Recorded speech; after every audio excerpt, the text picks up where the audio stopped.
శ్రీ శబరిగిరీశ మహాపాదయాత్ర సేవా సమితి వారు ఆధ్వర్యంలో నవంబర్ 1వ తేదీ బేగంపేట్ ప్రకాష్ నగర్ శ్రీ హనుమాన్ టెంపుల్ నుండి బయలుదేరిన మహాపాదయాత్ర ఈ రోజుకి 29వ రోజుకి చేరుకుంది. ఈ రోజు ఉదయం పాదముత్యపాలెం నుండి బయలుదేరిన స్వాములు కరూర్ చేరుకొని సిహెచ్ భాస్కర్, సిహెచ్ లత, సిహెచ్ హాసిని, సిహెచ్ దీక్షిత వారు ఏర్పాటు చేసిన అల్పాహారాన్ని స్వీకరించారు. ఈ రోజు వరకు మహాపాదయాత్ర 852 కిలోమీటర్లు చేరుకుంది. సోములు యాదవ్ గురుస్వామి మరియు బొమ్మర్తి బుచ్చిబాబు గురుస్వామి ఆధ్వర్యంలో నాగరాజు గురుస్వామి, దుబ్బాక సాయి కిరణ్, బాలు యాదవ్ గురుస్వామి, దశరథ్ గురుస్వామి, బబ్లు గౌడ్ గురుస్వామి, టిల్లు కృష్ణస్వామి, నరేష్ గురుస్వామి, పవన్ గురుస్వామి, ఓం ప్రకాష్ గురుస్వామి, అనంత కృష్ణ గురుస్వామి, అశోక్ గురుస్వామితో పాటు 156 మంది స్వాములు ఈ పాదయాత్రలో పాల్గొన్నారు.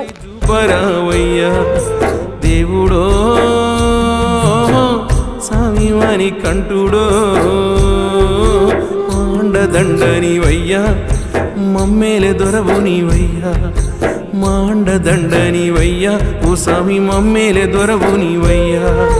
నాలు సత్తువ ఉన్నంత వరకు అయ్యప్ప నడిచొద్ద నీ శబరి కొండకు. కష్టాలు కన్నీలు ఏవి కూడా అయ్యప్ప నాదరికి చేరనీయకు.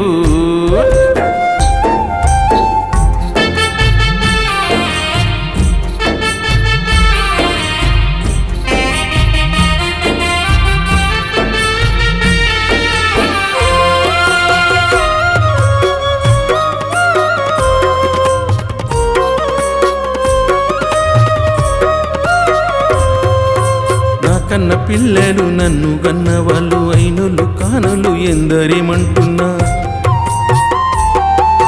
బ్రతుకు బాటలో నాటు పోటులు ఉన్న జీవన పయనంలో అడ్డంకులొస్తున్నా. మాండదండని వయ్యా, మాకు కొండంత బలము నీవయ్యా, మాండదండని వయ్యా, మాకు కొండంత బలము నీవయ్యా. దేవుడో